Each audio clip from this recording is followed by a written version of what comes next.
تو پھر اس کے مردے کو عذاب قبر سے کیوں گزرنا پڑا تھا؟ میری سماعت میں وہ اذیت ناک کرہانے کی آوازیں ابھی تک تازہ تھیں جو پچھلی رات میں نے حفیظ بٹ کی قبر کے بالکل قریب پہنچ کر سنی تھیں۔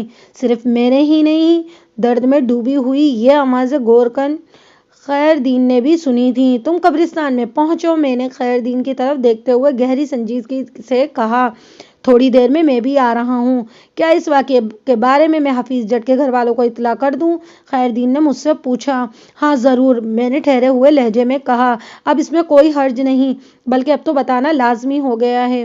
وہ مجھے سلام کر رخصت ہو گیا تو میں نے کانسٹیبل مراد علی کو اپنے پاس بلایا۔ مراد علی کا تعلق موضع حسین آباد ہی سے تھا۔ اس کی ساری زندگی اسی تھانے میں گزری تھی اور یہ لوگ پچھلی تین نسلوں سے حسین آباد میں رہ رہے تھے۔ مراد علی میرے پاس آیا تو میں نے اسے بیٹھنے کے لیے کہا۔ جب وہ بیٹھ چکا تو میں نے پوچھا، مراد، تم حفیظ جٹ کو جانتے ہو جس کا ابھی 8-10 دن پہلے انتقال ہوا ہے؟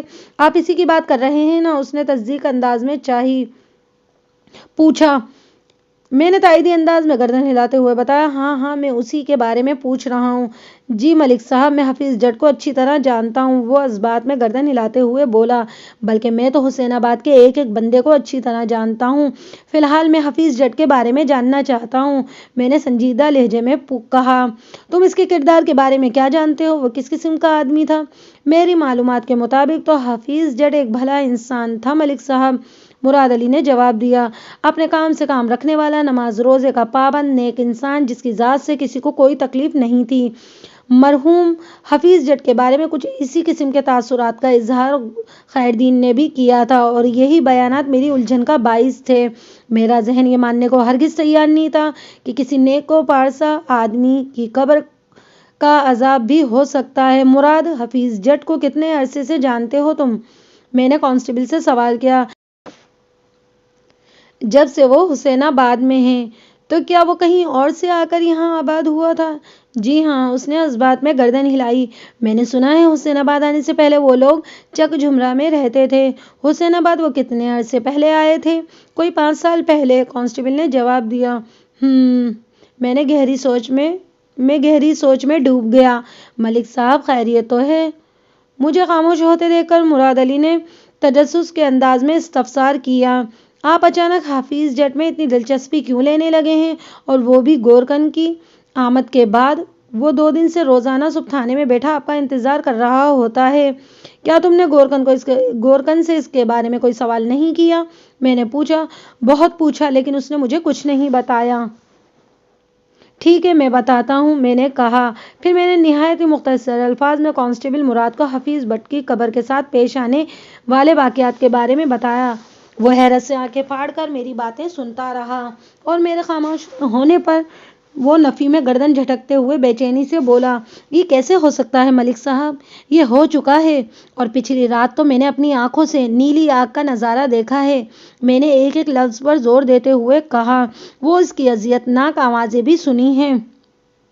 حفیظ جٹ تو بہت ہی نیک بندہ تھا جناب، وہ الجھن زدہ لہجے میں بولا۔ مجھے تو بالکل ہی یقین نہیں آ رہا۔ تم ابھی اور اسی وقت میرے ساتھ قبرستان چلو مراد علی، میں نے فیصلہ کن انداز میں کہا۔ سب کچھ اپنی آنکھوں سے دیکھ کر شاید تمہیں یقین آ جائے۔ دیکھتے ہی دیکھتے حفیظ جٹ کو پیش آنے والے واقعات کی خبر میرے تھانے کے عملے میں پھیل گئی۔ مجھے امید تھی دوسری جانب حسین آباد میں بھی یہ سنسنی خیز خبر جنگل کی آگ کی طرح پھیل چکی تھی، کیونکہ میں نے گورکن کی زبان پر پڑے مصلیت کے تالے کو اپنے ہاتھوں سے کھول دیا تھا۔ میں توقع کر رہا تھا کہ ادھر قبرستان میں خاصی بھیڑ سے واسطہ پڑے گا۔ میری سوچ 100% درست ثابت ہوئی۔ جب میں نے کانسٹیبل مراد علی کے ساتھ قبرستان میں قدم رکھا تو وہاں لگ بھگ درجن افراد حفیظ جٹ کی قبر کا نظارہ بالفاظ دیگر قبر کا تماشا دیکھنے کے لیے موجود تھے۔ پولیس کی آمد کے پیش نظر کچھ لوگ تو خود ہی پیچھے ہٹ گئے تھے اور کچھ کو مراد علی نے ڈانٹ ڈپٹ کر پیچھے ہٹا دیا تھا۔ تو میں حفیظ جٹ کی قبر کے عین اوپر پہنچ گیا۔ پھر میں نے وہاں جو کچھ دیکھا وہ انتہائی عبرتناک اور دل دہلانے والا منظر تھا۔ گزشتہ رات میں نے اسی قبر کے اندر سے وحشتناک اور پرسوز آوازیں ابھرتی محسوس کی تھیں، جیسے کسی انسان کو اذیت ناک انداز میں نشانہ بنایا جا رہا ہو، اور اس کے ساتھ ہی مذکورہ قبر کو نیلی آگ کے شعلوں میں شعلوں کی لپیٹ میں بھی دیکھا تھا، اور اب خدا کی پناہ رات کو قبر میں آگ جل تو رہی تھی مگر ویسے دیکھنے میں صحیح سلامت نظر آتی تھی، اور اب یہ مکمل طور پر کھلی پڑی تھی۔ محاورتاً اس کے لیے قبر کا پھٹنا جیسے لفظ استعمال کر سکتے ہیں۔ قبر کے اندر کی ہر شے کا رنگ نیلا دکھائی دے رہا تھا، اندر مٹی بھی گویا نیلی چڑھی ہوئی تھی۔ حفیظ جٹ کی لاش جل کر کوئلہ بن چکی اور اس پر کفن کا نام و نشان نہیں تھا۔ لاش کے برائے نام باقیات میں بھی نیلاہٹ پائی جاتی تھی۔ یہ ایک عبرت اثر اور رونگٹے کھڑے کر دینے والا منظر تھا۔ وہاں پر موجود لوگوں میں چیمگوئیاں بھی جاری تھیں۔ ہر شخص اپنی اپنی سمجھ اور عقل کے مطابق تبصرہ کر رہا تھا۔ ایک طرف سے آواز آئی، اس آواز میں حد درجہ حیرت تھی، حفیظ بٹ تو اللہ کا نیک بندہ تھا، پھر اس کی قبر کے ساتھ یہ سلوک کیوں ہوا؟ مجھے تو یہ کوئی سازش لگتی ہے۔ کیسی سازش بھائی؟ دوسرے نے پوچھا۔ میں سمجھتا ہوں کسی گاؤں والوں کو خوفزدہ کرنے کے لیے یہ چکر چلایا گیا ہے، پہلے نے وضاحت کرتے ہوئے بولا۔ تیسرے نے پوچھا، کوئی سازشی شخص حسین آباد کے باسیوں کو خوفزدہ کرنے کے لیے کوشش کیوں کرے گا تاکہ ہم قبرستان سے دور رہیں؟ ہم لوگ قبرستان سے دور رہیں گے تو اس میں اس سازشی شخص کا کیا فائدہ ہے؟ یہ استفسار کسی چوتھے شخص کی طرف سے آیا تھا۔ تم لوگوں کو 2 سال پہلے کا واقعہ تو یاد ہوگا۔ پہلا اپنی بات کو ثابت کرنے کے لیے پورا زور مار رہا تھا، جب کچھ لوگوں نے بڑے پراسرار انداز میں قبر کھود کر مردوں کی لاشیں اور ہڈیاں چرانی شروع کر دی تھیں۔ ہاں ہاں، سب نے اس بات میں گردن ہلائی اور بیک زبان ہو کر بولے۔ اس واقعے کو بھلا کون بھول سکتا ہے؟ مجھے یہ اسی سلسلے کی کڑی نظر آتی ہے۔ پہلا گہری سنجیدگی سے بولا، ہو سکتا ہے وہ لاش اور ہڈی چور گروہ دوبارہ متحرک ہو گیا اور اپنی کارروائیوں سے پہلے ان لوگوں نے حفیظ جٹ کی قبر کا یہ حشر کر دیا ہے تاکہ گاؤں والے لوگ خوفزدہ ہو کر قبرستان سے دور رہنے کی کوشش کریں اور دوبارہ یہاں کا رخ نہ کریں۔ وہ اس بات کا فائدہ اٹھا کر اپنی سرگرمیاں جاری رکھ سکیں، ورنہ وہ مقررنما شخص تھوڑی دیر کے لیے رکا، پھر ایک گہری سانس لینے کے بعد اپنی بات کو مکمل کرتے ہوئے بولا، ورنہ کوئی بھی سوچ سکتا ہے کہ حفیظ جٹ جیسا نمازی اور پرہیزگار شخص کی قبر کے ساتھ یہ حشر، وہ تو اللہ کا نیک بندہ تھا۔ ایک جانب سے تیکھا بیان آیا، نیتوں کا حال تو صرف اللہ ہی جانتا ہے، ہم تو صرف انسان کے ظاہری اعمال کو دیکھتے ہیں۔ ہو سکتا ہے حفیظ جٹ اپنے 55 سالہ زندگی میں کسی ایسے گناہ کا مرتکب ہوا ہو جس کی سزا کے طور پر اللہ نے اسے اس عذاب میں مبتلا کر دیا ہے۔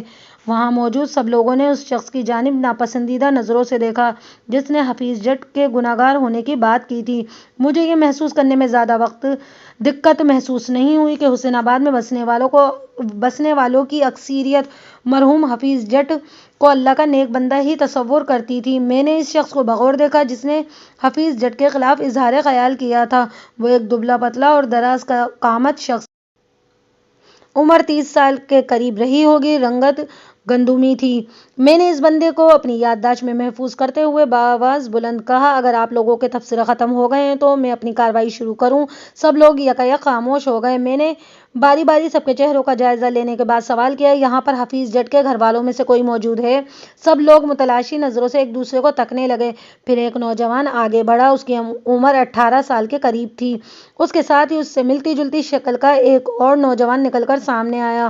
وہ 20 کے آس پاس نظر آتا تھا۔ پہلے والے نوجوان نے تعارف کراتے ہوئے کہا، جناب ہم دونوں بھائی ہیں، یہ ہمارے ابا جی کی قبر ہے۔ وہ دونوں گویا بدنصیب مرحوم حفیظ جٹ کے بیٹے تھے۔ میں نے باری باری ان کے چہروں کا جائزہ لیا، پھر پوچھا، تم دونوں کے نام کیا ہیں جوانوں؟ میرا نام سلطان ہے، نسبتاً چھوٹے نوجوان نے سینے پر ہاتھ رکھتے ہوئے بتایا، پھر دوسرے جوان کی طرف اشارہ کرتے ہوئے بولا، یہ میرا بڑا بھائی ریحان ہے۔ ریحان اور سلطان، میں نے ٹھہرے ہوئے لہجے میں سوال کیا، تم لوگوں نے اپنے باپ کی قبر کی حالت دیکھی ہے، اس حوالے سے کچھ کہنا چاہو گے؟ کیا کہیں جناب؟ ریحان نے بے چارگی سے گردن ہلاتے ہوئے جواب دیا، میری تو کچھ سمجھ میں نہیں آ رہا۔ سلطان نے مجھے سوالیہ نظروں سے دیکھا اور بولا، آپ ہم سے کیا جاننا چاہتے ہیں تھانے دار صاحب؟ مجھے یہ اندازہ لگانے میں قطعاً کوئی دشواری محسوس نہیں ہوئی کہ ان میں بڑا بھائی ریحان سادہ طبیعت کا مالک تھا، جبکہ چھوٹا بھائی سلطان تیز ترار اور چالاک نظر آتا تھا۔ میں نے اس کے استفسار کے جواب میں بتایا، میں یہ جاننا چاہتا ہوں برخوردار کہ تمہارے والد کی قبر کے ساتھ یہ سب کیوں ہوا ہے، جبکہ کم و بیش ہر شخص کی زبان یہ گواہی دے رہی ہے کہ حفیظ جٹ ایک نیک اور پرہیزگار انسان تھا۔ مخلوق خدا کو اس سے کسی قسم کا کوئی گلہ شکوہ پریشانی نہیں تھی، پھر اس کی قبر عذاب الہی کا نشانہ کیوں بنی؟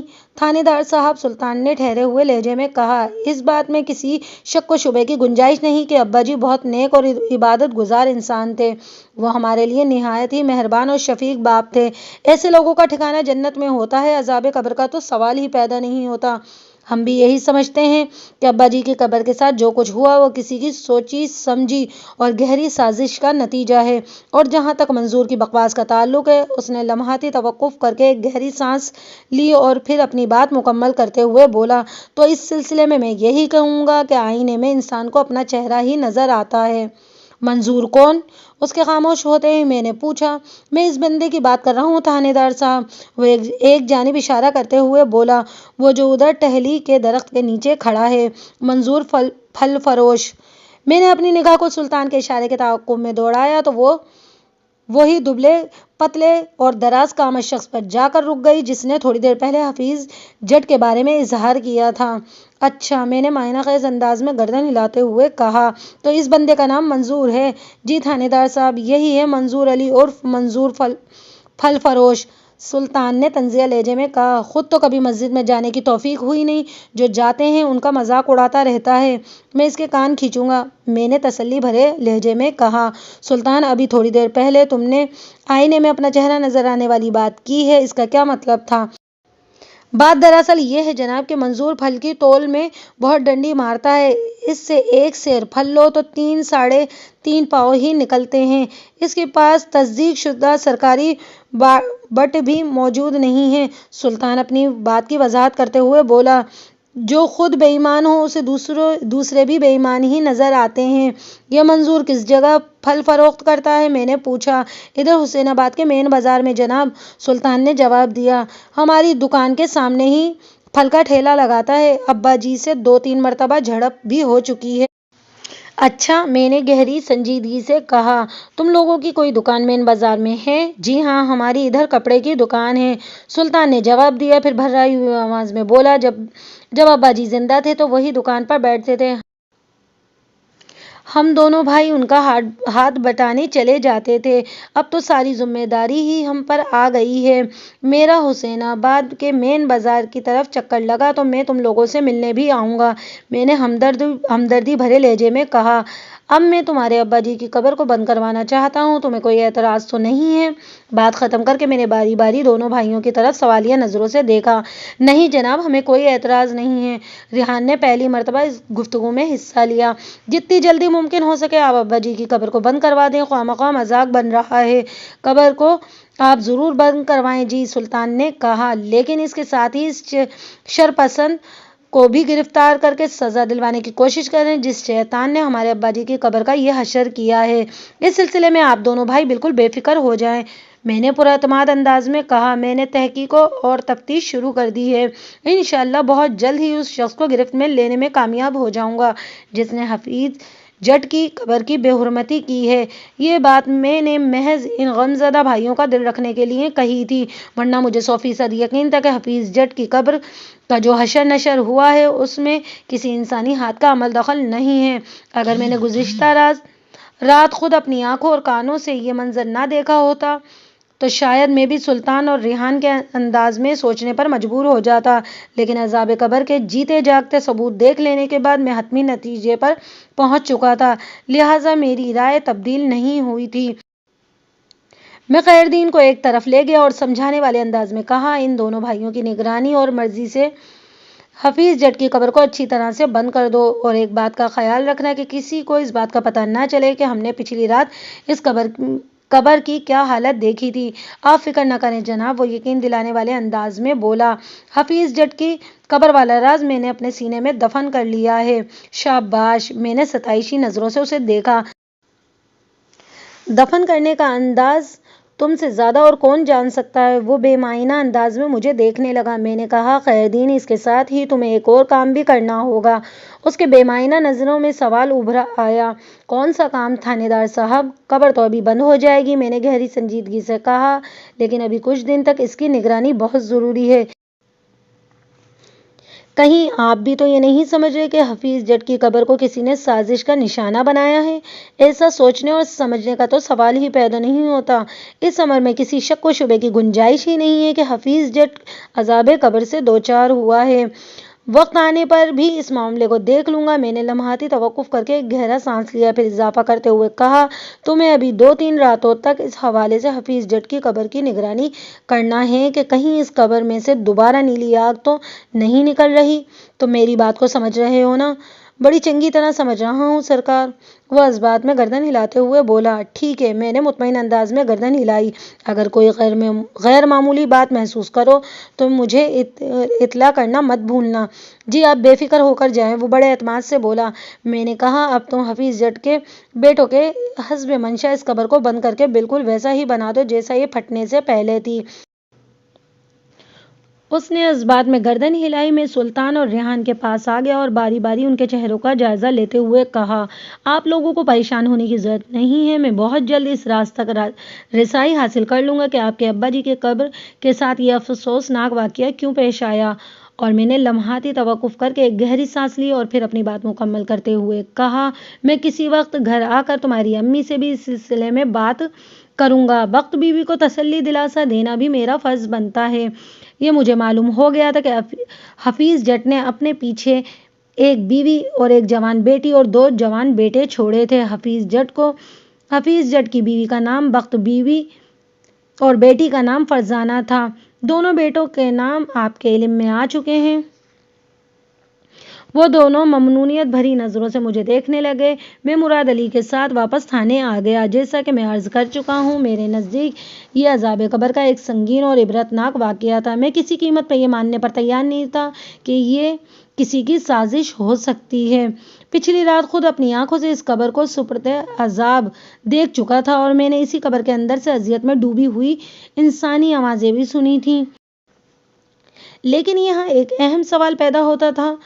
سوال یہ تھا کہ اگر حفیظ جٹ اپنے کسی گناہ کی پاداش میں عذاب قبر میں مبتلا ہو بھی گیا تھا تو اس خدائی معاملے سے پولیس کا کیا واسطہ تھا؟ یہ سوال آپ میں سے بھی بہت سے لوگوں کے ذہن میں سر اٹھا رہا ہوگا۔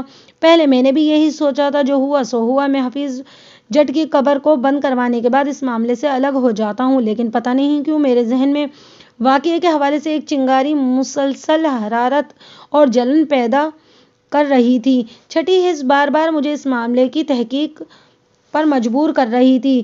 میں نے پیشہ ورانہ زندگی میں اپنے اندر کی آواز کو نظر انداز نہیں کیا تھا۔ اس آواز نے ہمیشہ درست سمت میں میری رہنمائی کی تھی۔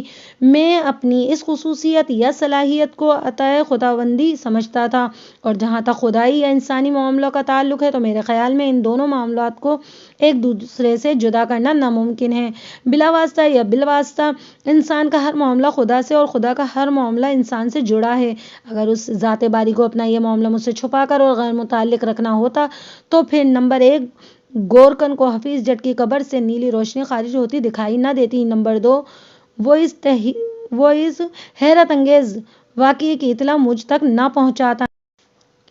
نمبر 3 میں گورکن کی اطلاع پر قبرستان میں گھات لگا کر حفیظ جٹ کی قبر کا تماشا دیکھنے نہ پہنچ جاتا۔ نمبر 4 مجھے حفیظ جٹ کی قبر سپرد عذاب دکھائی دیتی اور نہ ہی اس قبر کے اندر سے مجھے اس کی کربناک آوازیں سنائی دیتی۔ نمبر 5 میرے سب کچھ دیکھ لینے کے بعد حفیظ جٹ کی قبر پھٹ کر اندر کی کہانی کو بیان نہ کرتی۔ گویا قدرت نے مجھے پہلے حفیظ جٹ کی قبر کو نیلی آگ میں جلتا دکھا کر اس کی اذیت ناک فریاد سنا کر اس کیس کی طرف متوجہ کیا تھا۔ اگر اس معاملے کو اول آخر قدرت نے اپنے ہاتھ میں رکھنا ہوتا تو اس عجیب و غریب جلوہ نمائی کی ضرورت ہی کیا تھی؟ پتہ نہیں روزانہ کتنے مردوں کو روزانہ قبر کے عذاب سے دوچار ہونا پڑتا ہے، لیکن قدرت اپنے اس عمل کو منظر عام پر نہیں لاتی۔ کل ملا کر اس وضاحت سے یہ نتیجہ نکلتا ہے کہ قدرت کی منشا تھی کہ میں اس معاملے میں آستینیں چڑھا کر کود پڑوں، اور میں دل و جان سے کود بھی پڑا۔ تھانے پہنچ کر میں نے کانسٹیبل مراد کو اپنے کمرے میں بلا کر خصوصی ہدایت دی۔ مراد، میں نے اسے مخاطب کرتے ہوئے گہری سنجیدگی سے کہا، تم حسین آباد کے رہنے والے ہو، اس لیے حفیظ جٹ کے بارے میں تم سے زیادہ معتبر معلومات کوئی اور فراہم نہیں کر سکتا۔ تم ابھی سے اس کام پر جت جاؤ۔ ملک صاحب، میں حفیظ جٹ کے بارے میں جو کچھ جانتا تھا وہ تو آپ کو بتا چکا ہوں۔ وہ الجھن زدہ انداز میں میری طرف دیکھتے ہوئے بولا، اس کے آگے اور کیا بتاؤں؟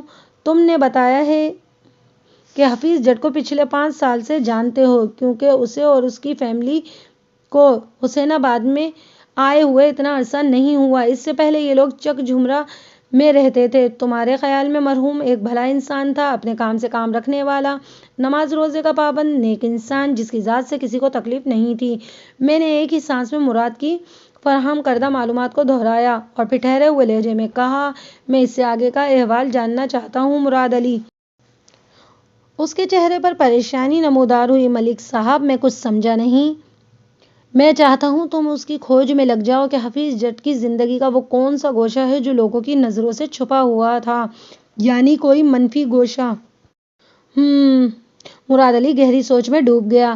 یہ تو سبھی جانتے کہ مرحوم حفیظ جٹ بہت ہی نیک آدمی تھا۔ میں نے اپنی بات کو آگے بڑھاتے ہوئے کہا، حسین آباد میں کسی شخص کو اس سے کوئی شکایت نہیں تھی۔ وہ ایک اچھا شوہر اور مہربان باپ تھا، لیکن پھر اس کے مردے اور قبر کا ایسا عبرتناک حشر کیوں ہوا؟ ملک صاحب، آپ کا حکم سر آنکھوں پر۔ وہ گہری سنجیدگی سے بولا، آپ جو بھی کہیں گے میں کرنے کو تیار ہوں، لیکن آپ سے میری ایک عرض ہے۔ وہ کیا؟ میں نے سوالیہ نظروں سے مراد علی کی طرف دیکھا۔ حفیظ جٹ اچھا تھا یا برا تھا، لیکن یہ ایک حقیقت ہے، حسین آباد کے کسی باسی کو اس سے کوئی تکلیف نہیں تھی۔ وہ وضاحتی انداز میں بولا، اب وہ مر کھپ چکا ہے، وہ جانے اور اس کا خدا۔ آپ خواہ مخواہ گڑے مردے کیوں اکھاڑ رہے ہیں؟ گڑے مردے میں نہیں، قدرت اکھاڑ رہی ہے مراد علی، میں نے ایک ایک لفظ پر زور دیتے ہوئے کہا۔ حفیظ جٹ کی قبر کو سپرد عذاب کس نے کیا؟ میں نے۔ آج صبح اس کی قبر کو پھاڑ کر اندر کا احوال لوگوں تک کس نے پہنچایا؟ میں نے۔ میرے سوال کے جوابات میں تم نہیں کے سوا اور کوئی لفظ استعمال کر ہی نہیں سکتے۔ میں نے لمحاتی توقف کر کے 2-3 گہری سانسیں لیں، پھر اپنی بات مکمل کرتے ہوئے کہا، یہ جو کچھ بھی ہوا ہے قدرت کی جانب سے ہوا ہے۔ قدرت حسین آباد کے لوگوں کو حفیظ جٹ کے احوال واقعے کی جانب متوجہ کرنا چاہتی ہے، اور اسی حسین آباد میں میرا تھانہ بھی ہے۔ میرا دل کہتا ہے میں جلد از جلد حفیظ جٹ کی قبر کے ساتھ پیش آنے والے واقعات کی اصلیت تک پہنچوں اور کامیاب ہو جاؤں انشاءاللہ۔ کانسٹیبل مراد نے میرے سامنے کوئی نقطہ اعتراض نہیں اٹھایا اور مجھے سلام کر کے کمرے سے باہر چلا گیا۔ آئندہ روز میں تھانے میں فرصت دیکھتے ہوئے قبرستان کی طرف نکل گیا۔ وہ دوپہر سے تھوڑا پہلے کا وقت تھا، لیکن مئی اپنی جوبن پر تھا۔ یوں محسوس ہو رہا تھا کہ سورج سوا نیزے پر اتر آیا ہے۔ میں درختوں کے سائے میں چلتے ہوئے خیردین کے کوارٹر تک پہنچ گیا۔ میرے لیے اطمینان بخش بات یہ تھی کہ آج وہ پچھلے 2 دن کی طرح صبح ہی صبح تھانے میں موجود نہیں ہوا تھا، جس کا واضح مطلب یہی سمجھ میں آتا تھا کہ گزشتہ رات خیردین نے اور حفیظ جٹ کی قبر نے خیریت سے گزاری تھی۔ مجھے اپنی طرف آتے دیکھ کر وہ اٹھ کھڑا ہوا، پھر ایک درخت کے نیچے بچھی چارپائی کو اپنے رومال سے جھاڑتے ہوئے بولا، آئیے جی تھانے دار صاحب، یہاں تشریف رکھیے۔ میں نے آپ کو دور سے ہی آتے ہوئے دیکھ لیا تھا۔ یہ چارپائی میں نے آپ کے ہی لیے بچھائی ہے۔ میں نے چارپائی پر تشریف رکھ دی تو وہ میرے سامنے ہی کچی زمین پر بیٹھ گیا۔ میں نے بغور اس کے چہرے کا جائزہ لیتے ہوئے کہا، خیردین، تمہارے چہرے پر موجود اطمینان کے تاثرات دیکھ کر یہی سمجھ آ رہا ہے کہ پچھلی رات قبرستان میں کوئی گڑبڑ نہیں ہوئی۔ آپ کا اندازہ بالکل درست ہے تھانے دار صاحب، اس بات میں گردن ہلاتے ہوئے بولا۔ ادھر سب امن و امان ہی رہا ہے۔ رات کو میں ایسی گہری نیند سویا کہ آج صبح ہی آنکھ کھلی ہے۔ انسان کو گہری نیند اسی وقت آتی ہے خیردین جب اس کے گرد و پیش کا ماحول خوشگوار اور پرسکون ہو۔ میں نے بدستور اس کی آنکھوں میں جھانکتے ہوئے کہا، لگتا ہے رات کو حفیظ جٹ کی قبر کے ساتھ کوئی ناخوشگوار واقعہ پیش نہیں آیا ہے۔ آپ بالکل ٹھیک کہہ رہے ہیں تھانے دار صاحب، وہ تائیدی انداز میں گردن ہلاتے ہوئے بولا۔ میں نے صبح آنکھ کھلتے ہی سب سے پہلے حفیظ جٹ کی قبر کو دیکھا۔ وہاں سب کچھ صحیح سلامت تھا۔ لگتا ہے پچھلی رات اس قبر کی نیلی آگ نے اسے نہیں جلایا۔ میں سمجھتا ہوں اب حفیظ جٹ کی قبر کے ساتھ ویسا کوئی اندوہناک واقعہ پیش نہیں آئے گا۔ میں نے خیال میں ڈوبے ہوئے لہجے میں کہا، قدرت کا مقصد پورا ہو چکا ہے، یہاں سے میرا کام شروع ہوتا ہے۔ تھانے دار صاحب، میں آپ کی باتوں پر ایمان لے آیا ہوں۔ وہ عقیدت بھری نظروں سے مجھے دیکھتے ہوئے بولا، مجھے یقین آ گیا ہے کہ آپ حفیظ جٹ کے بارے میں جس انداز میں سوچ رہے ہیں وہی درست ہے۔ خیردین نے یہ بات جس سنجیدگی اور گہرائی سے کہی تھی، اس کے پیش نظر میں یہ پوچھنے پر مجبور ہو گیا، میری کس ادا نے تمہیں ایسا سوچنے پر مجبور کیا ہے خیردین؟ میں نے رات خواب میں سب کچھ دیکھ لیا ہے تھانے دار صاحب، وہ نہایت ہی ٹھہرے ہوئے انداز میں بولا۔ حفیظ جٹ سے ضرور کوئی ایسا سنگین گناہ ہوا ہے جس کی سزا کے طور پر اس کی قبر پر اللہ کا عذاب نازل ہوا ہے۔ تم نے ایسا کیا دیکھ لیا خیردین؟ میں نے حیرت بھرے لہجے میں پوچھا۔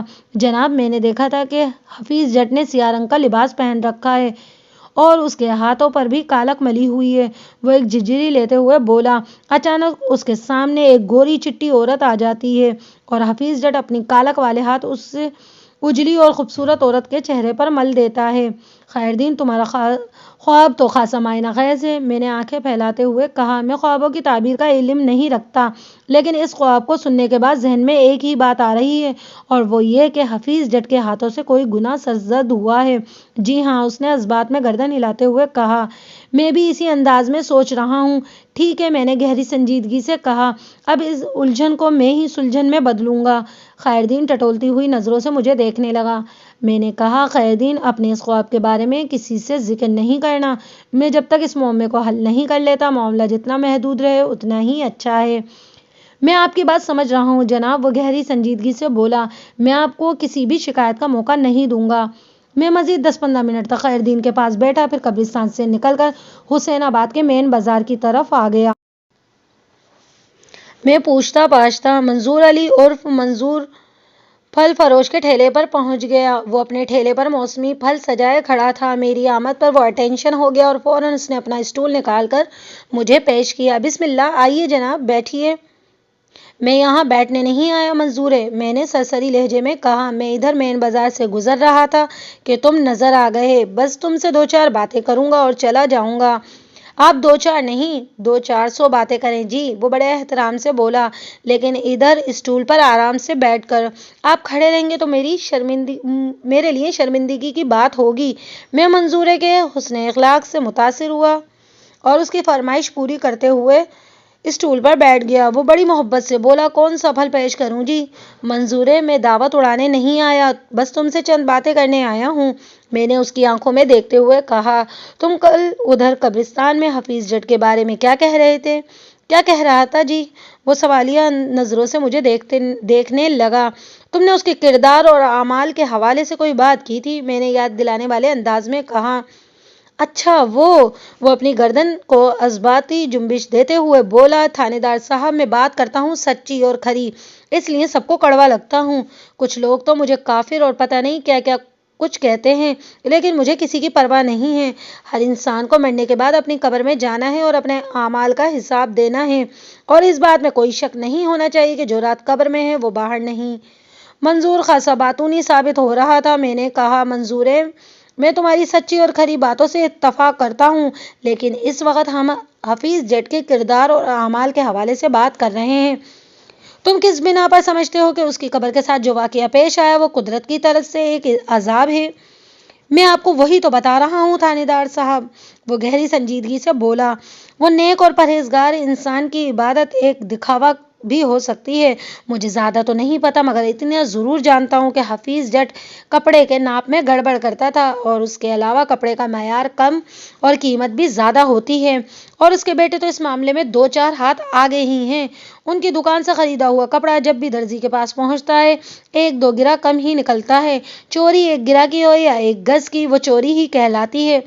خدا کی عدالت میں بعض اوقات 1 ذرے کی چوری بھی وبال جان بن جاتی ہے، اور اگر وہ قادر مطلق چاہے تو بڑے سے بڑے گناہ کو بھی معاف کر دیتا ہے۔ منظورے، تم نے تو اچھی خاصی تقریر کر دی ہے، میں نے تعریف بھری نظروں سے اس کی طرف دیکھتے ہوئے کہا۔ کون بے وقوف تمہیں کافر کہتا ہے؟ وہ جناب، وہ عجیب بے بس بے بسی کے انداز میں بولا۔ بس لوگ دکھاوے پر جاتے ہیں، دل کی دنیا تو بس خدا ہی جانتا ہے۔ کسی کی ناراضی اور غصے کی پرواہ کیے بغیر سچی بات منہ پر کہہ دیتا ہوں، اس لیے لوگ مجھے منہ پھٹ اور بدلحاظ کہتے رہے، مجھے کسی کی پرواہ نہیں ہے۔ دنیا دکھاوا تو واقعی کوئی اچھی چیز نہیں ہے، اور یہ بھی درست ہے کہ انسان کا ظاہری حلیہ اس کے نیک اور پرہیزگار ہونے کی سند نہیں ہے۔ میں نے گہری سنجیدگی سے کہا، لیکن منظور ہے، اللہ کو یاد کرنے کے لیے تم مسجد بھی چلے جایا کرو، اس میں کوئی حرج نہیں ہے۔ وہ قادر مطلق نیتوں کا احوال بخوبی جانتا ہے۔ جی، وہ تائیدی انداز میں گردن ہلاتے ہوئے بولا، میں آپ کی نصیحت پر عمل کرنے کی کوشش کروں گا۔ تم واقعی ایک معقول انسان ہو، میں نے بے ساختہ کہا۔ شکریہ جی۔ وہ ممنون بھری نظروں سے مجھے تکنے لگا۔ منظور ہے، میں نے سنا ہے تمہاری حفیظ جٹ سے 2-3 بار جھگڑا بھی ہوا ہے۔ میں نے اس کی آنکھوں میں دیکھتے ہوئے کہا، کہیں تم اس وجہ سے تو اس کے خلاف نہیں بول رہے؟ ایسی کوئی بات نہیں ہے تھانے دار صاحب، وہ نفی میں سر ہلاتے ہوئے بولا۔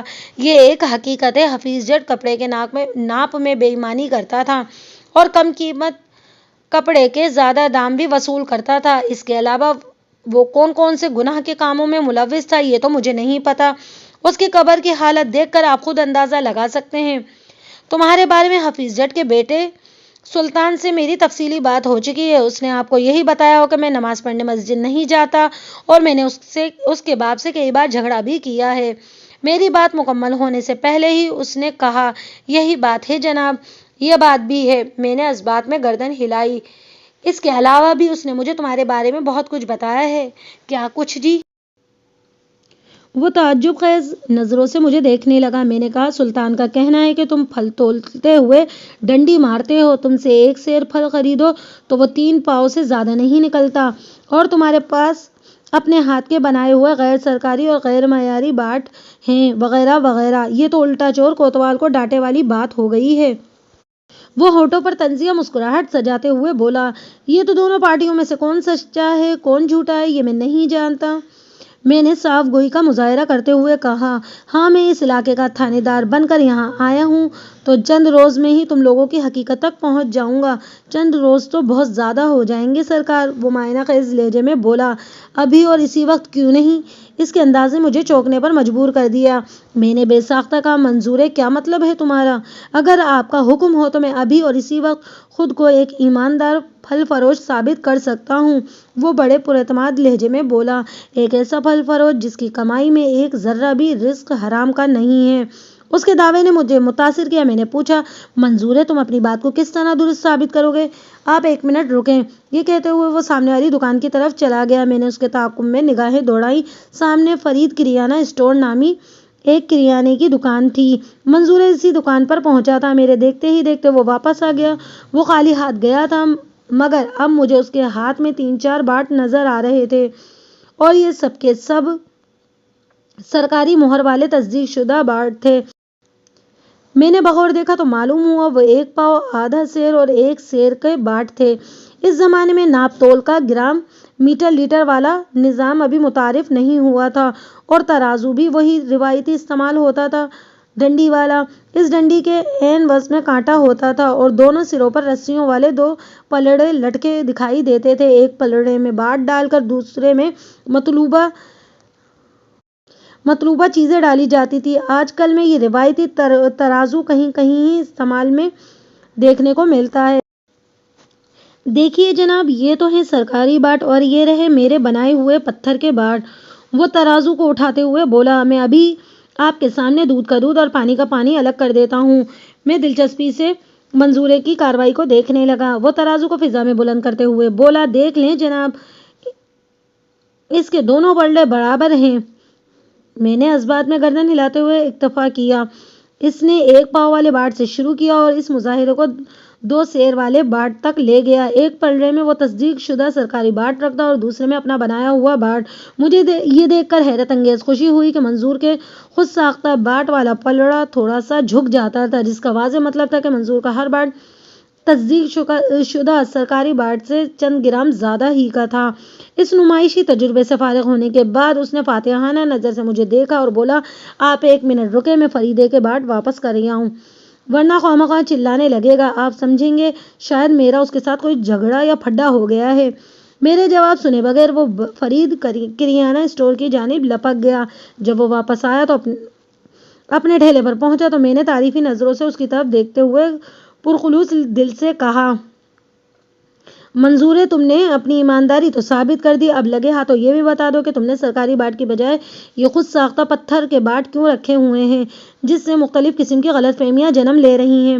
جناب، بات دراصل یہ ہے، وہ بڑے لسان سے وضاحت کرتے ہوئے بولا، کچھ عرصے پہلے میرے ٹھیلے پر سے کسی نامراد چور نے سارے باٹ چرا لیے تھے۔ میں نے انہیں ڈھونڈا، مجھے کہیں نہیں ملے۔ سب باٹ ایک ہی جیسے تو ہوتے ہیں، کسی پر بھی کسی کا نام تو لکھا نہیں ہوتا۔ میں نے اپنا کام چلانے کے لیے فوری طور پر پتھر کے یہ باٹ تیار کر لیے تھے۔ جب میرا سمندر کی طرف جانا ہوگا تو وہاں سے اپنے نئے سرکاری تصدیق شدہ باٹ خرید لاؤں گا۔ جب تک میں انہی پتھروں کے باٹوں سے گزارا چلا رہا ہوں، کیونکہ میرا دل اور ضمیر مطمئن ہے، میں کاروبار میں ہیرا پھیری یا بے ایمانی نہیں کرتا۔ جہاں تک سلطان کے الزام کا تعلق ہے، وہ سانس ہموار کرنے کے لیے تھما، پھر اپنی بات مکمل کرتے ہوئے بولا، یہ لوگ مجھ سے پھل خریدتے رہتے ہیں اور کبھی انہیں مجھ سے کوئی شکایت نہیں ہوئی۔ جب سے حفیظ بٹ کے ساتھ میرا 2-3 مرتبہ جھگڑا ہوا ہے، ان کے تیور بدل گئے ہیں، انہیں مجھ میں اور میرے ناپ تول میں کیڑے نظر آنے لگے ہیں۔ حفیظ جٹ سے تمہارا کس بات پر جھگڑا ہوا تھا؟ میں پوچھے بغیر نہ رہ سکا۔ بہت معمولی سی بات تھی تھانے دار صاحب، وہ سرسری لہجے میں بولا، پچھلے دنوں میں گنڈیریاں بیچ رہا تھا۔ آپ تو جانتے ہیں گنڈیریاں بیچنے والوں کو اپنے ساتھ ایک بالٹی میں پانی بھر کر رکھنا پڑتا ہے، اور یہ پانی والی بالٹی عموماً ٹھیلے کے ساتھ لٹکی رہتی ہے۔ ہاں، میں نے ایسی بالٹیاں گنڈیریاں بیچنے والوں کے پاس دیکھی ہیں، میں نے تائیدی انداز میں کہا۔ وہ اپنی بات کو آگے بڑھاتے ہوئے بولا، میں شام سے پہلے جب اپنا کام ختم کر کے گھر کی طرف جانے لگتا تو بالٹی کے پانی کو دھول اڑاتے اس بازار میں چھڑک جاتا، اور میری اسی حرکت سے حفیظ جٹ کو تکلیف پہنچتی تھی۔ میں ان دنوں جٹ کلاتھ مرچنٹ کے بالکل سامنے ٹھیلا لگاتا تھا۔ حفیظ جٹ کا خیال تھا کہ میں دھول مٹی اڑا کر اس کی دکان میں رکھے کپڑوں کو گندا کرنے کی کوشش کرتا ہوں۔ اس الٹے دماغ کے بندے کے ساتھ میں روز روز تو جھگڑا نہیں کر سکتا تھا، لہٰذا میں نے اپنے ٹھیلے کی جگہ بدل دی۔ بس اتنی سی بات تھی تھانے دار صاحب۔ ٹھیک ہے منظور ہے، میں اسٹول سے اٹھ کھڑا ہوا، تمہاری طرف سے تو میں بالکل مطمئن ہو گیا ہوں۔ اب تم مزے سے پھل بیچو اور میں چلتا ہوں۔ صرف 1 منٹ تھانے دار صاحب، وہ ترازو کی جانب ہاتھ بڑھاتے ہوئے بولا۔ میں سوالیہ نظروں سے اس کی حرکات و سکنات کو نوٹ کرنے لگا۔ اس نے ترازو کے ایک پلڑے میں دوسرے کا باٹ رکھا اور دوسرے پلڑے میں چن چن کر آم چڑھانے لگا، پھر 2 سیر آم تول کر اس نے ایک تھیلے میں ڈال کر میری جانب بڑھاتے ہوئے بولا، پاکستان کے کسی بھی ترازو میں جا کر تول لیں تھانے دار صاحب، اگر یہ 2.25 سیر سے کم نکل آئیں تو میری وہ سزا جو کالے چور کی، منظور جو کہتا ہے وہ کر کر بھی دکھاتا ہے۔ منظور ہے، میں تمہاری ایمانداری کو تسلیم کر چکا ہوں، میں نے تھیلے کی جانب ہاتھ بڑھائے بغیر کہا۔ پھر تمہیں کیا پڑی ہے مجھے ناپ تول کے چکر میں ڈالنے کی؟ اگر کہو تو میں تمہاری دیانتداری کو لکھ کر دے دوں۔ جناب، مجھے غریب کو کیوں شرمندہ کرتے ہیں؟ وہ ندامت بھرے لہجے میں بولا، یہ آم میں نے آپ کے لیے تھیلے میں بھرے ہیں، بڑے رسیلے اور میٹھے ہیں، کھائیں گے تو یاد کریں گے۔ میں یہ آم اپنے ساتھ ضرور لے کر جاؤں گا، میں نے 2 ٹوک انداز میں کہا، مگر میری ایک شرط ہے۔ کیسی شرط تھانے دار صاحب؟ وہ الجھن زدہ نظروں سے میری طرف دیکھنے لگا۔ میں نے کہا، تم مجھ سے ان آموں کی رعایتی قیمت ضرور وصول کرو گے۔ منظور علی عرف منظور پھل فروش دیکھنے میں جاہل اور اجڑ سا لگتا تھا، لیکن پچھلے 20-25 منٹ کی گفتگو میں نے سمجھ لیا تھا کہ منظور ایک جینیس آدمی ہے۔ کسی بھی جینیس آدمی میں جو ٹیڑھ ہوتی ہے وہ اس میں بھی تھی۔ چونکہ اس کا دماغ عام نہیں تھا، اس لیے وہ عوام کو سمجھ میں نہیں آتا تھا۔ ایسے ہی لوگوں کو مس فٹ کہا جاتا ہے۔ اس کا چہرہ اتر گیا۔ وہ میری بات کا جواب دیتے ہوئے بولا، تھانے دار صاحب، سونا رب نیت کا حال جانتا ہے، لیکن آپ نہیں۔ یہ بات میں مانتا ہوں، میرے لہجے میں الجھن جھلک رہی تھی، مگر نیت کے حال کا ان 2 سیر آموں سے کیا تعلق؟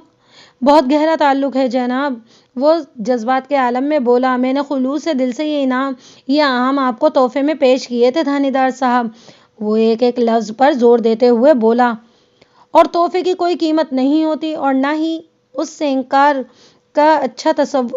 کرنا اچھا تصور کیا جاتا ہے۔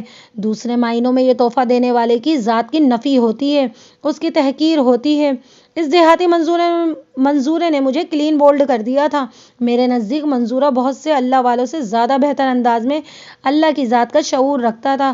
ہو سکتا ہے آپ کی رائے مجھ سے مختلف ہو، بہرحال آپ اختلاف رائے کا حق رکھتے ہیں۔ میں نے منظورے کے تحفے کو دل و جان سے قبول کرتے ہوئے پوچھا، تم خواب وغیرہ بھی دیکھتے ہو؟ وہ اس اچانک اور غیر متعلق سوال پر چونک کر مجھے دیکھنے لگا۔ میں نے وضاحت کرتے ہوئے کہا، اتنے حیران ہونے کی ضرورت نہیں، بس میں نے ایسے ہی پوچھ لیا ہے۔ تم خواب وغیرہ تو آتے ہوں گے؟ جی ہاں، خواب آتے رہتے ہیں، مگر اکثر اوٹ پٹانگ ہی ہوتے ہیں، اس نے جواب دیا۔ کبھی کبھار ہی کوئی ذہن میں خواب اٹکتا ہے اور سوچ کر پریشان ہو جاتا ہوں۔ پھر تم ذہن میں اٹکے ہوئے خواب کو کس طرح نکالتے ہو؟ میں نے پوچھا۔ پریشانی کو کیسے دور کرتے ہو؟ جناب، اگر مجھے کسی خواب سے کوئی الجھن ہونے لگتی ہے تو میں مولوی صاحب کے پاس چلا جاتا ہوں، میری الجھن دور کر دیتے ہیں اور میں سکون سے گھر آ جاتا ہوں۔ مولوی صاحب کون؟ میں پوچھے بغیر نہ رہ سکا۔ میں مولوی عمر دین کی بات کر رہا ہوں جی، اس نے بتایا۔ مولوی جی حسین آباد کی مسجد کے پیش امام ہیں۔ تمہارا بھی جواب نہیں منظور ہے؟ میرے ہونٹوں پر مسکراہٹ ابھر آئی۔ نماز کے لیے تو تم مسجد کا رخ نہیں کرتے اور خواب کی تعبیر پوچھنے فوراً مولوی صاحب کے پاس پہنچ جاتے ہو۔ جناب، اب ایسا بھی نہیں ہے کہ میں بالکل ہی بے نمازی ہوں، وہ گہری سنجیدگی سے بولا۔ ٹھیک ہے، میں مسجد نہیں جاتا، لیکن جب جی چاہتا ہے نماز پڑھ لیتا ہوں۔ جی چاہتا ہے کیا مطلب؟ میں نے گھور کر اسے دیکھا۔ کیا تمہیں پتہ نہیں نماز ایک فرض عبادت ہے؟ جانتا ہوں جی، اس نے اس بات میں گردن ہلاتے ہوئے کہا۔ تھانے دار صاحب، اس نے اپنے سینے پر دل کے مقام پر تھپکی دی اور گویا ہوا، یہاں سے تڑپ اٹھتی ہے تو میں بے اختیار خود کو اللہ کے حضور جھکا دیتا ہوں۔ ایسی نماز میں وہ مزہ آتا ہے کہ میں بیان نہیں کر سکتا۔ لمحاتی توقف کر کے ایک گہری سانس لی اور پھر سنجیدگی برقرار رکھتے ہوئے بولا، یہ دنیا کو دکھانے کے لیے انتہائی بددلی کے ساتھ نماز کی خانہ پوری مجھے بالکل پسند نہیں ہے۔ ہاں، آپ دعا کریں دن میں 5 وقت میرے دل میں اس کی جانب رجوع کی تڑپ پیدا ہو جائے تو آپ مجھے 5 وقت مسجد میں باجماعت نماز ادا کرتے پائیں گے۔ ٹھیک ہے، میں نے تہ دل سے کہا، میں ضرور تمہارے لیے دعا کروں گا۔ اس نے میرا شکریہ ادا کیا اور میں اس سے ہاتھ ملا کر رخصت ہو گیا۔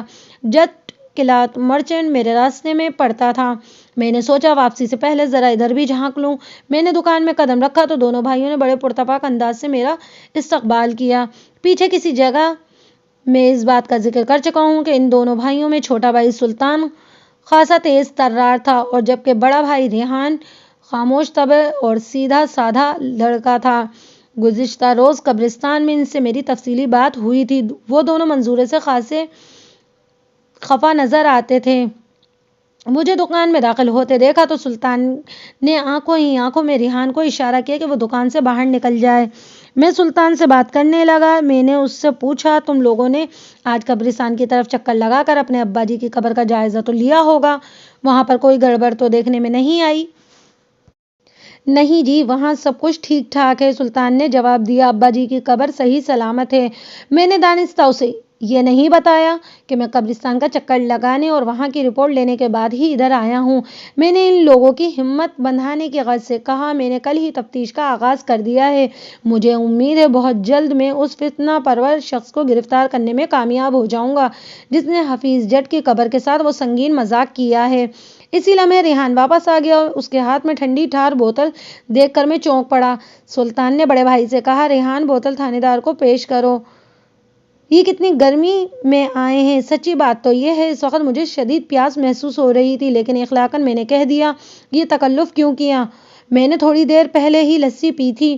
تھانے دار جی، اگر آپ نے 3-4 گلاس لسی پی ہو تو وہ پسینہ بن کر آپ کے وجود سے خارج ہو چکی ہوگی۔ سلطان نے ریحان کے ہاتھ سے بوتل لے کر بذات خود میری طرف بڑھاتے ہوئے کہا، آپ پچھلے آدھے گھنٹے سے اس بکواسی منصور کے ساتھ مغز ماری کر رہے ہیں۔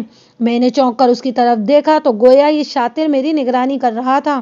میں نے ٹھہرے ہوئے لہجے میں کہا، ابھی بتایا ہے نا، میں نے کل ہی سے تفتیش شروع کر رکھی ہے۔ تم نے قبرستان میں کل منظورے کے حوالے سے جن خیالات کا اظہار کیا تھا اس کی روشنی میں یہ بندہ میری نظر میں ہے۔ میں اسی سلسلے میں منظورے سے پوچھ گچھ کر رہا تھا۔ پھر آپ کو کوئی اہم بات پتہ چلی؟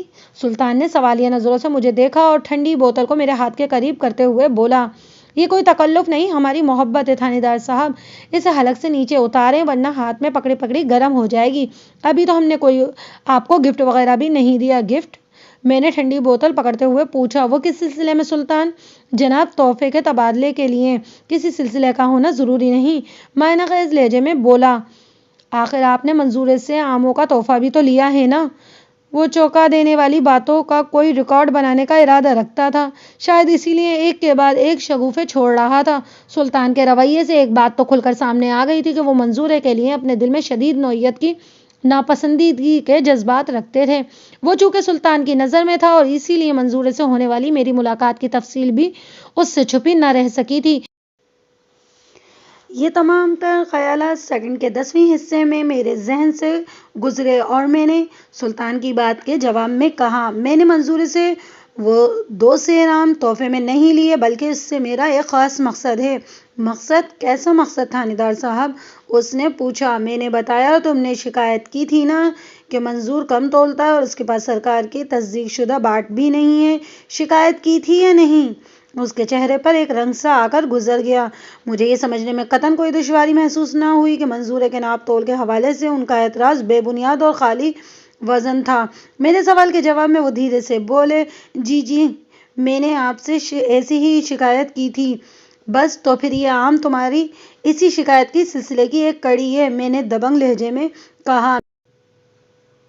میں ان آموں کو کسی ایماندار دکاندار کے ترازو پر جا کر تولوں گا تو وہ پھر سیدھا میرے تھانے کے حوالات میں ہوگا۔ تھانے کے حوالات میں؟ وہ ندامت آمیز انداز میں بولا۔ تھانے کے حوالات میں نہیں، میں نے ایک لفظ پر زور دیتے ہوئے کہا، میرے تھانے کے حوالات میں۔ میں اسے تمہارے سامنے جوتے مارتے ہوئے یہاں سے لے کر جاؤں گا۔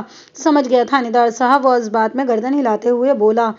آپ تو خاصے کڑک تھانے دار نظر آتے ہیں، حالانکہ ایسے لگتے تو نہیں ہیں۔ کیا نہیں لگتا؟ میں نے سوال کیا۔ مطلب یہ کہ وہ گڑبڑا گیا، آپ اپنی شکل سے تو اور باتوں سے تو ایسے بالکل نہیں لگتے، اسی لیے لوگ مجھے دیکھ کر اور میری باتیں سن کر اکثر دھوکہ کھا جاتے ہیں۔ میں نے اپنی بات کو مکمل کرتے ہوئے کہا، منظورے کے ساتھ بھی ایسا ہی ہوا ہے۔ میں نے اس سے 2-4 میٹھی میٹھی باتیں ادھر ادھر کی اور 2 سیرام تلوا لیے، اس شرط پر کہ اس کے آم میٹھے ہوئے تو پیسے دوں گا ورنہ نہیں دوں گا۔ میں نے بڑی خوبصورتی کے ساتھ صورتحال کو سنبھال لیا تھا، ورنہ سلطان تو یہی سمجھ رہا تھا کہ میں نے وہ 2 سیرام منظورے سے رشوت میں لیے ہیں اور اب میں اس سے کسی قسم کا قانونی تحفظ فراہم کروں گا۔ چنانچہ وہ بھی مجھے کوئی گفٹ شفٹ دے کر اپنے ہاتھ میں کرنا چاہتا تھا۔ میں مزید 10-15 منٹ تک وہاں رکا، پھر ان دونوں بھائیوں سے حفیظ جٹ کی زندگی کے بارے میں مختلف سوالات کیے، ٹھنڈی بوتل ختم کی اور ان خیالات کے ساتھ وہاں سے اٹھ گیا کہ ٹھیک ہے تو جوانوں، تم لوگ اپنی دکانداری کو دیکھو، میں چلتا ہوں۔ آج یا کل کسی وقت میں تمہارے گھر کا بھی چکر لگاؤں گا تاکہ تم لوگوں کی امی سے بھی ملاقات ہو جائے۔ لمحاتی توقف کر کے میں نے ایک گہرا سانس لیا اور پھر اضافہ کرتے ہوئے کہا، اور اس منظورے پھل فروش پر زیادہ دھیان دینے کی ضرورت نہیں ہے۔ اگر وہ ناپ تول کے معاملے میں قصوروار نکلا تو ایسا فٹ کروں گا کہ ساری زندگی یاد کرے گا۔ میرے ان آخری کلمات سے ان دونوں بھائیوں، خصوصاً سلطان کے چہرے پر خوشی کے تاثرات چمکنے لگے۔ میں انہیں ان کے حال پر خوش چھوڑ کر دکان سے نکل آیا۔ سلطان کے ساتھ فی الحال یہی کیا جا سکتا تھا۔ اگلے روز میں کوشش کر کے ایک ایسے وقت پر بخت بی بی سے ملنے چلا گیا جب اس کے دونوں بیٹے گھر پر نہ ہوں۔ مجھے یہ خدشہ تھا کہ وہ خاص طور پر سلطان بار بار مداخلت کر کے گفتگو کا مزہ خراب کر دے گا۔ وہ دن کا وقت تھا اور بخت بی بی بھی اتفاق سے مجھے گھر میں اکیلی ہی ملی تھی۔ فرزانہ اپنی کسی سہیلی سے ملنے پڑوس میں گئی ہوئی تھی۔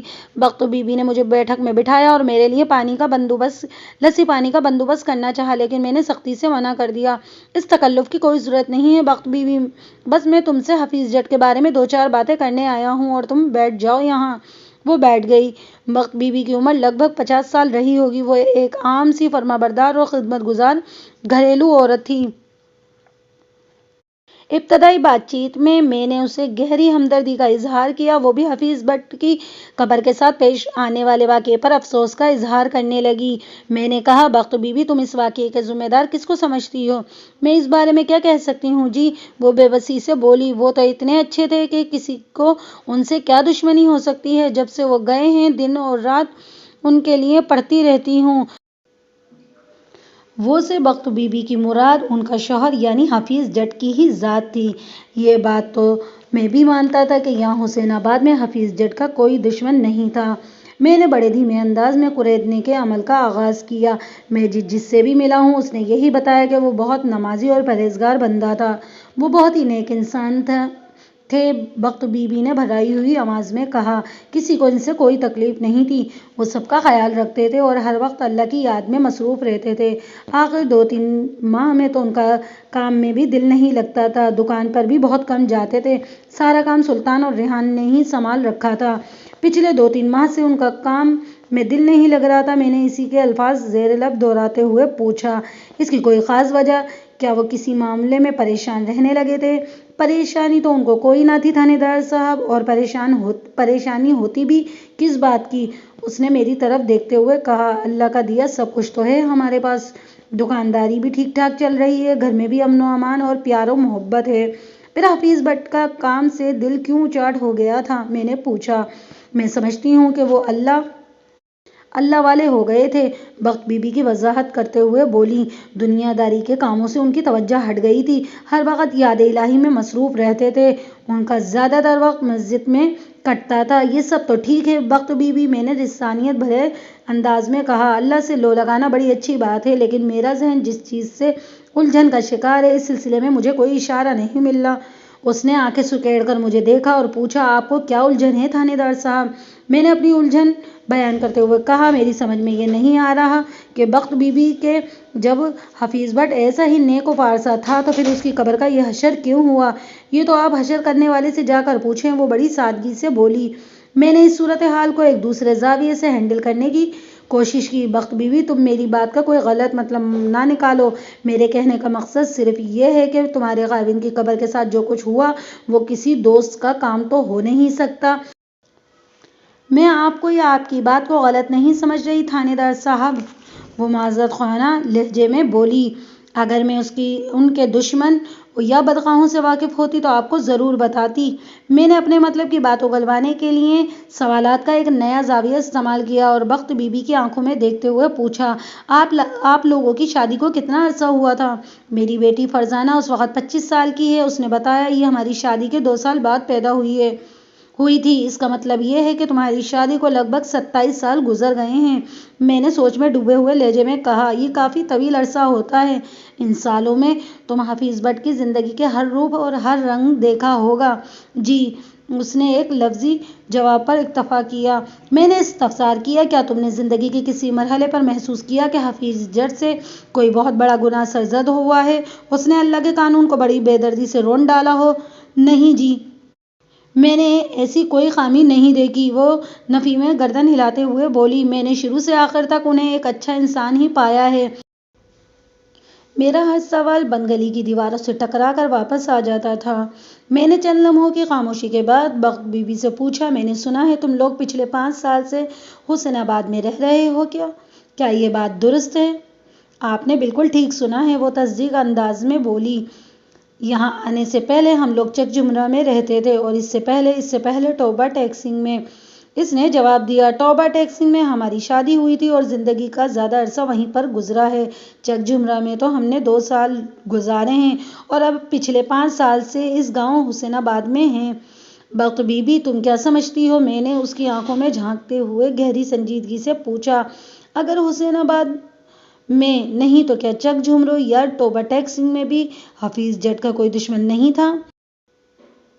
میں سمجھتی ہوں نہیں تھا، اس نے 2 ٹوک الفاظ میں جواب دیا، اور اگر بالفرض کوئی تھا بھی تو میری یہ بات علم میں نہیں ہے۔ میں گہری سوچ میں ڈوب گیا۔ چند لمحات کی خاموشی کے بعد میں نے تحقیق و تفتیش کے عمل کو جاری رکھتے ہوئے پوچھا، کیا چک جھمرہ اور ٹوبہ ٹیکسنگ میں بھی حفیظ جٹ کی کپڑے کی دکان ہی چلاتا تھا؟ نہیں جی، کپڑے کی دکان تو انہوں نے ادھر حسین آباد میں آ کر کی تھی، بخت بی بی نے جواب میں بتایا۔ وہاں تو ان کی پرچون کی دکان تھی، اور ٹوبہ ٹیکسنگ میں تو اپنی زمینیں تھیں 10 ایکڑ، ادھر تو یہ باپ بیٹے مل کر کھیتی باڑی کرتے تھے۔ اپنی 10 ایکڑ زرعی اراضی ٹوبہ ٹیکسنگ میں چھوڑ کر آپ لوگ چک جھمرہ کیوں چلے آئے تھے؟ میں نے اہم سوال کیا۔ کہاں زمینداری اور کہاں یہ پرچون کی دکان؟ ہم ٹوبہ ٹیکسنگ والی زمین چھوڑ کر نہیں بلکہ فروخت کر کے چک جھمرا آئے تھے، اس نے بتایا۔ وہ کہتے تھے کہ ٹوبہ ٹیکسنگ میں کھیتی باڑی میں دل نہیں لگتا، کہیں اور جا کر ہی رہیں گے اور کوئی کاروبار کریں گے۔ پھر ہم چک جھمرا چلے گئے اور وہاں انہوں نے ایک بڑی پرچون کی دکان کھول لی تھی۔ پھر چک جھمرا میں بھی حفیظ جٹ کا دل نہیں لگا اور ہم لوگ پھر حسین آباد آ گئے۔ میں نے ٹھہرے ہوئے لہجے میں کہا، میں غلط نہیں کہہ رہا بی بی؟ نہیں جی، آپ بالکل ٹھیک کہہ رہے ہیں۔ یہاں آ کر حفیظ جٹ نے مین بازار میں کپڑے کی دکان کھولی اور دونوں بیٹوں کو اپنے ساتھ لگا لیا۔ میں نے گفتگو کے سلسلے کو سمیٹتے ہوئے کہا، کیا یہاں پر اس کا دل لگ گیا تھا؟ شروع میں تو مجھے یہی محسوس ہوا یا ان کا جی لگ گیا ہے، اس نے بتایا، لیکن پھر وہ کچھ دن بعد بے چین رہنے لگے اور آخری دنوں میں تو بالکل اللہ والے ہو گئے تھے۔ تو ٹوبہ ٹیکسنگ میں بھی بے چین ہوا تو چک جھمرا چلا گیا اور پھر جب وہاں بھی اسے قرار نہ آیا تو وہ یہاں حسین آباد آ کر آباد ہو گیا۔ میں نے معتدل انداز میں کہا، کبھی تم نے اپنے خاوند کی اس بے چینی و بے قراری کا سبب جاننے کی کوشش کی تھی وقت بی بی؟ میں نے کئی بار ان سے پوچھا لیکن انہوں نے کبھی مجھے نہیں بتایا۔ وہ بے بسی سے بولی، جب سے وہ گئے ہیں میں نے خواب میں انہیں پریشان ہی دیکھا ہے۔ کیا مطلب؟ میں چونک اٹھا۔ وہ وضاحت کرتے ہوئے بولی کہ اپنے انتقال کے بعد وہ 5-6 رات تک مسلسل میرے خواب میں آتے رہے ہیں۔ میں نے انہیں بہت پریشان اور فکرمند دیکھا ہے۔ کیا پچھلی 2 راتوں سے حفیظ جٹ تمہارے خواب میں نہیں آیا؟ اس نے نفی میں گردن ہلاتے ہوئے جواب دیا، جی نہیں۔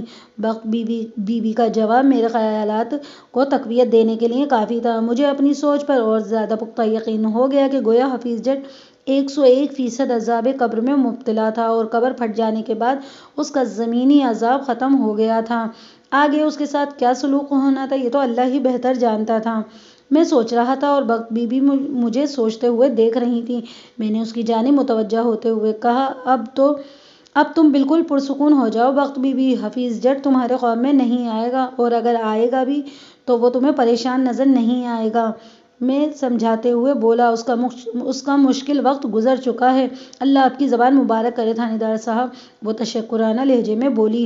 میں نے کہا، ایک بات تو بتاؤ بخت بی بی، تم لوگوں نے ابھی تک اپنے بچوں میں سے کسی کی شادی کیوں نہیں کی؟ بہت کوشش کی ہے لیکن کوئی رشتہ آتا ہی نہیں۔ وہ مایوسی بھرے لہجے میں بولی، مجھے سب سے زیادہ فرزانہ کی فکر ہے، پورے 25 سال کی ہو گئی ہے، ماشاءاللہ خوبصورت اور جوان بھی ہے، پھر بھی پتہ نہیں اس کی قسمت کو کیا ہو گیا ہے۔ سلطان اور ریحان تو مرد ذات ہیں اور فرزانہ سے چھوٹے بھی ہیں، بس کسی طرح فرزانہ اپنے گھر کی ہو جائے تو مجھے بھی سکھ کا سانس لینا نصیب ہوگا۔ اب فرزانہ کا بھی انشاءاللہ بہت جلد کہیں سے کوئی رشتہ آ جائے گا، میں نے تسلی آمیز لہجے میں کہا، اور دونوں بھائی بھی زیادہ دیر تک کنوارے نہیں بیٹھ سکیں گے، وہ نیلی چھتری والا ان سب کا کچھ نہ کچھ کر ہی دے گا۔ بے شک، وہ آسمان کی طرف دیکھتے ہوئے بولی، وہی سب کی بگڑی بنانے والا ہے۔ میں اٹھ کھڑا ہوا، بخت بی بی میں اب چلتا ہوں، میں نے گہری سنجیدگی سے کہا۔ چلتے چلتے تم میرے آخری سوال کا جواب دے دو۔ وہ رک گئی اور رک کر مجھے دیکھنے لگی۔ میں نے کہا، میں اب تک کی تفتیش کے مطابق تمہارے خاوند کے کسی دوست کو تو تلاش کرنے میں کامیاب نہیں ہو سکا ہوں۔ تم مجھے صرف اتنا بتا دو کہ یہاں حسین آباد میں اس کا سب سے گہرا دوست کون تھا، جس کے ساتھ اس کا زیادہ میل ملاپ رہتا ہو؟ پہلے تو ایسا کوئی بھی نہیں تھا، وہ مضبوط لہجے میں بولی، لیکن جب سے ان کا اللہ کی طرف دھیان بڑھا ہے تو زیادہ تر وہ مولوی عمر دین کے ساتھ گزارتے ہیں۔ دوپہر کے کھانے کے بعد وہ ظہر کی نماز کے لیے مسجد چلے جاتے اور پھر عصر پڑھنے کے بعد ہی واپس آتے تھے، اس طرح مغرب کے جاتے تو عشاء بھی پڑھ کر لوٹتے تھے۔ لمحاتی توقف کے بعد اس نے ایک گہری سانس لی اور پھر اپنی بات مکمل کرتے ہوئے بولی، میں سمجھتی ہوں حسین آباد میں اگر وہ کسی پر بھروسہ کرتے ہیں تو وہ اس کے ساتھ وقت گزارنا چاہتے تھے تو وہ شخص صرف اور صرف مولوی عمر دین تھے۔ میں نے بخت بی بی کا شکریہ ادا کیا اور ان کے گھر سے نکل آیا۔ رات کے 10 بجے تھے اور اس وقت مولوی عمر دین کے روبرو بیٹھا تھا۔ میں نے ملاقات کے لیے جان بوجھ کر ایسا وقت تعین کیا تھا جب مجھے اور مولوی صاحب کو معمول کے کاموں سے مکمل فراغت حاصل ہو۔ اگر ہماری یہ ملاقات دراز ہونے لگے تو ہم دونوں میں سے کسی کا کام کا حرج نہ ہو۔ مولوی عمر دین کی عمر 60 سے زیادہ تھی۔ وہ ایک دراز قامت اور دبلے پتلے شخص تھے، داڑھی شرعی اور مہندی سے رنگی ہوئی تھی اور ان کے چہرے کو صحیح معنوں میں نورانی چہرہ کہا جا سکتا تھا۔ بول چال سے بھی وہ نہایت ہی شائستہ اور مہذب ثابت ہوئے تھے۔ جب اسے پتہ چلا کہ علاقے کا تھانے دار ان سے ملنے آیا ہے تو اس نے میرا بڑے پرتپاک انداز سے استقبال کیا اور گھر کے اندر بٹھانے کے لیے بولا، ملک صاحب، مجھے حکم کیا ہوتا میں آپ کے پاس آ جاتا، آپ نے خواہ زحمت کی۔ میں نے زیر لب مسکراتے ہوئے کہا، میں نے زحمت خواہ نہیں کی، بلکہ ایک فطری اصول کے تحت کی ہے۔ فطری اصول؟ میں کچھ سمجھا نہیں جناب۔ وہ سوالیہ نظروں سے مجھے دیکھنے لگے۔ بہت سیدھی بات ہے کہ ہمیشہ پیاسا کنویں کے پاس آتا ہے، کنواں کبھی چل کر کسی پیاسے کے پاس نہیں جاتا۔ میں نے ٹھہرے ہوئے لہجے میں کہا، اس وقت مجھے آپ سے ایک ضروری کام تھا، اس لیے چل کر آپ کے پاس آ گیا۔ جب آپ کو مجھ سے کام پڑے گا تو آپ تھانے تشریف لے آئیے گا۔ آپ تھانے دار ہیں یا کوئی فلسفی؟ وہ حیرت بھری نظر سے مجھے دیکھتے ہوئے بولا، آپ نے بڑی گہری بات کی ہے مولوی صاحب، میں سب سے پہلے انسان ہوں۔ میں نے نہایت سنجیدہ لہجے میں کہا، اس کے بعد پولیس والا یا اور کچھ؟ میں نے تھوڑی دیر پہلے جو اصول بیان کیا ہے وہ انسانیت کے تقاضوں کی عکاسی کرتا ہے۔ آپ کا وہ اصول منطق کے خانے میں فٹ ہوتا ہے۔ مجھے ایک شخص نے بتایا ہے کہ آپ خوابوں کی تعبیر کا بھی علم رکھتے ہیں۔ وہ زیر لب مسکرایا اور بولا، بس تھوڑے بہت اندازے لگا لیتا ہوں۔ پھر سوال کیا، آپ کو یہ بات کس نے بتائی؟ پھل فروش منظور علی عرف منظورے نے۔ اچھا وہ؟ اس کے ہونٹوں پر موجود مسکراہٹ گہری ہو گئی۔ میں نے اس کی معنی خیز مسکراہٹ کو دیکھتے ہوئے پوچھ لیا، آپ منظورے کو کیا سمجھتے ہیں؟ جواب دینے سے پہلے مولوی عمردین چند لمحات تک سوچتی ہوئی نظروں سے مجھے دیکھتا رہا، پھر ٹھہرے ہوئے لہجے میں بولا، سچ سچ بتا دوں، میں آپ جیسی شخصیت سے غلط بیانی کی توقع نہیں رکھتا۔ میں نے کہا، میری نظر میں منظور زندہ ولی ہے۔ وہ سپاٹ انداز میں بولا، اگر آپ اجازت دیں تو کچھ اور بھی عرض کروں؟ ارشاد۔ میں نے اس کی آنکھوں میں جھانکتے ہوئے کہا، میں نے اپنے بزرگوں سے سن رکھا ہے کہ ولی ولی کو پہچانتا ہے۔ اس کے چہرے پر ایک رنگ سا آ کر گزر گیا، جلدی سے بولا، آپ شاید کسی خواب کی تعبیر جاننے کے لیے میرے پاس تشریف لائے ہیں۔ میں نے اسے کریدنے کا ارادہ ترک کرتے ہوئے سیدھی انداز میں کہا، جی بجا فرمایا آپ نے، میں ایک پراسرار اور پیچیدہ خواب کی تعبیر جاننے کے لیے آپ کی خدمت میں حاضر ہوا ہوں۔ تو اپنا خواب بیان کریں۔ وہ سنجیدہ لہجے میں بولا، یہ خواب میرا نہیں ہے بلکہ کسی اور کا ہے۔ میں نے ٹھہرے ہوئے انداز میں کہا، لیکن تعبیر کی مجھے ضرورت ہے، کیونکہ یہ خواب جس شخص سے متعلق ہے وہ میرے موجودہ کیس کا مرکزی کردار ہے۔ آپ کس شخص کی بات کر رہے ہیں؟ اس نے چونک کر میری طرف دیکھا۔ میں نے انکشاف انگیز لہجے میں کہا، مرحوم حفیظ جٹ۔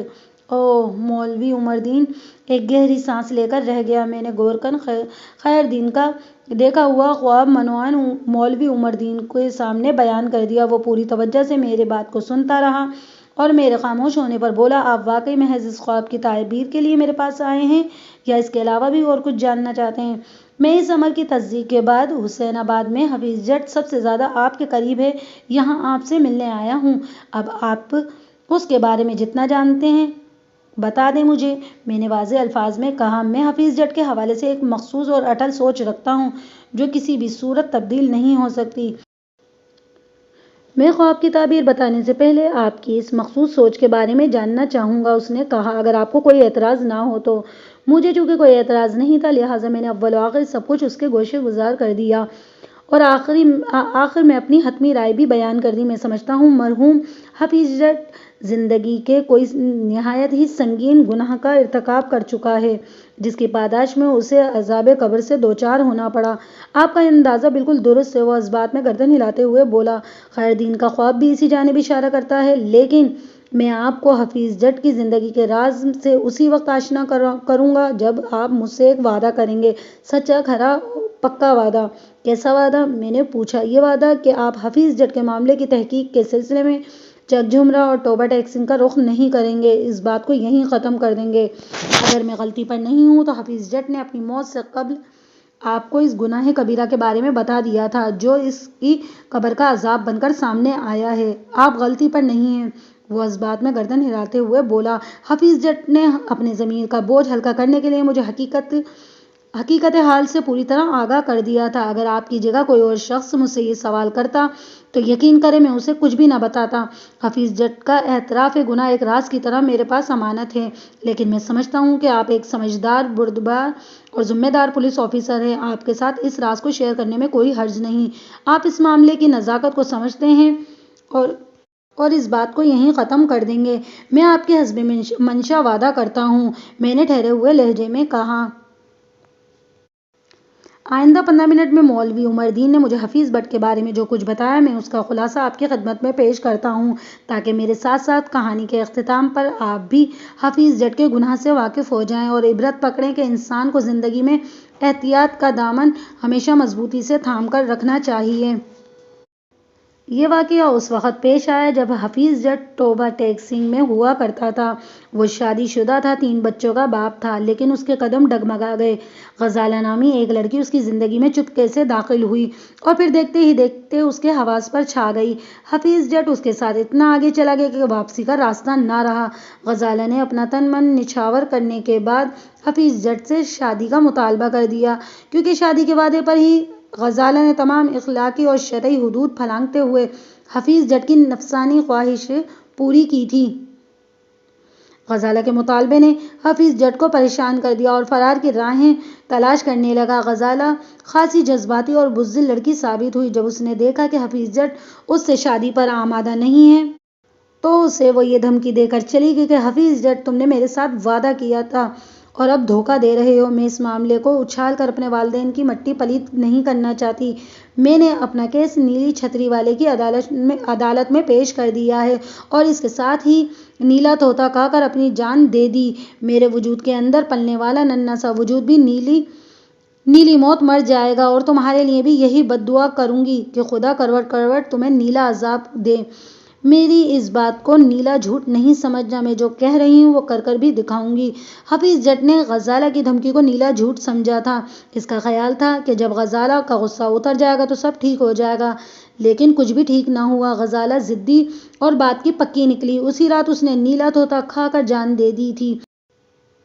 حفیظ جٹ کے علاوہ کوئی اس کی موت کے سبب سے واقف نہیں تھا، لہٰذا اس کی طرف ایک بھی انگلی نہ اٹھی، مگر اس کا ضمیر اندر سے اسے کچوکے لگانے لگا۔ وہ غزالہ کی موت کی حقیقت سے بخوبی آگاہ تھا اور یہی اس کی بے چینی اور بے قراری کی وجہ تھی۔ وہ ٹوبہ ٹیک سنگھ سے چک جھمرا پہنچا اور پھر سمندری کے اس گاؤں حسین آباد میں آ کر آباد ہو گیا، مگر ضمیر کی خلش نے ہر جگہ اس کا تعاقب کیا اور بالآخر مجبور ہو کر اس نے مولوی عمر دین کے ساتھ اپنے راز میں شریک کر لیا۔ اس کے چند ماہ بعد ہی وہ اس دنیا سے کوچ کر گیا۔ حفیظ جٹ کی قبر کے ساتھ جو بھی واقعہ پیش آیا تھا وہ غزالہ کی بد دعا کا نتیجہ تھا۔